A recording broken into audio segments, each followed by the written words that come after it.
Good morning. Today I'm painting a fairywren, and these are the three pigments I use throughout the entire painting: permanent sap green, French ultramarine, and burnt umber by Winsor & Newton Professional. You can use primary red, yellow, and blue if you like. Using pre-mixed color doesn't mean that you don't have to mix color, because I only use three pigments, so I still need to mix dark blue, and with the background I mix all the three colors together and let them blend in together on the paper. Using the same color that I paint the bird to paint the background helps to create harmony in my painting. So my background is not completely dry, the paper is still damp. That's when I drop in the blue, so I get the soft edges around the fairy French tails. And I leave a bit of white pepper at the end of the tail because there's a little bit of white color on the very top of the tail's feather. You can see in the reference photo. I mix the brown into the blue to get a darker blue, and then paint in the dark area of the feather, and I make sure I leave some of the blue showing. It's a wet on wet technique, but this layer I make sure that the paint is thicker than the previous one. And then I get my liner brush and do a lifting technique on the tail. The key to create soft feather is a wet on damp technique. Here is an example. I wet both circles with clear water, and for the first circle I'll start to drop in pigment straight away. The pigment sort of bleed everywhere, and it's finally sort of filling up the circle.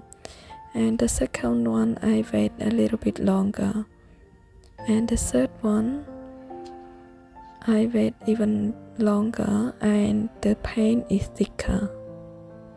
You can see that I can control the pigment and draw whatever I like, and it creates soft lines.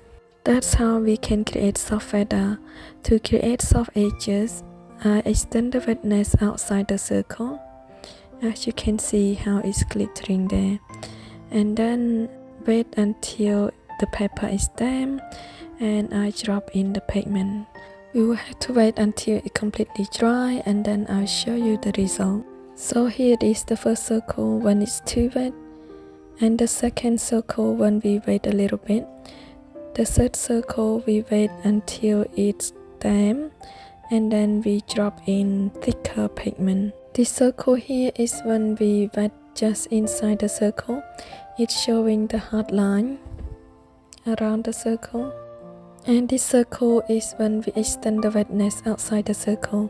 It creates soft line when we drop in the pigment on the damp paper.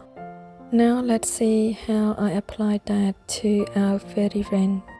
So where I want the hard edges to show, I just wet the paper inside my drawing line, and then I extend the wetness where I want the soft edges.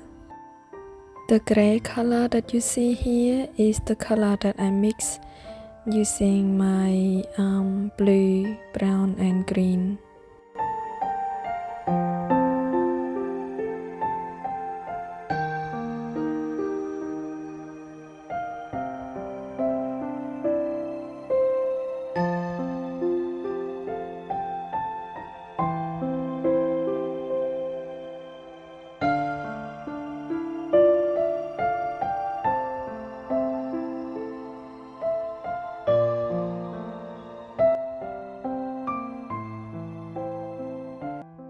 I use wet on wet technique to create the soft feather and showing very few details so that the viewer can pay attention and focus on my focal point.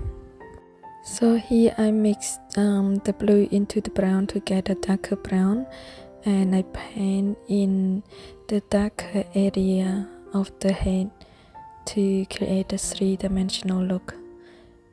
and I be mindful of the feather directions. I'm sorry, I'm still feeling under the weather, so my voice is still a bit rusty and sound a bit funny.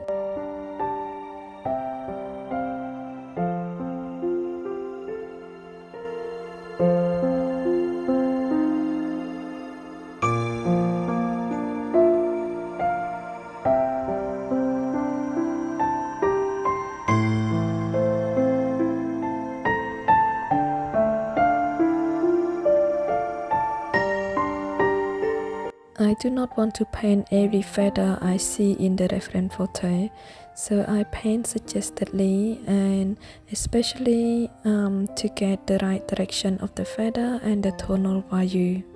Here I'm working wet on wet technique, but with the darker brown I use thicker consistency.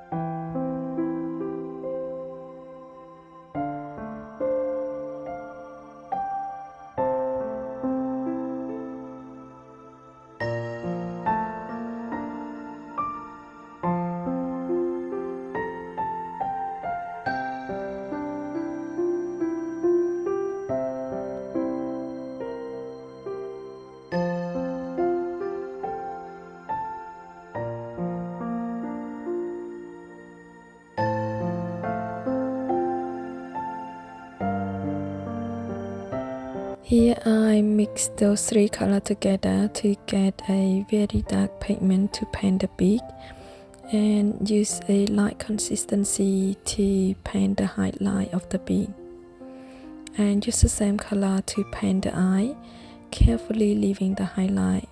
Then I use lifting technique to create light feather underneath the eye, because this area is my focal point, so I want to get a bit more detail.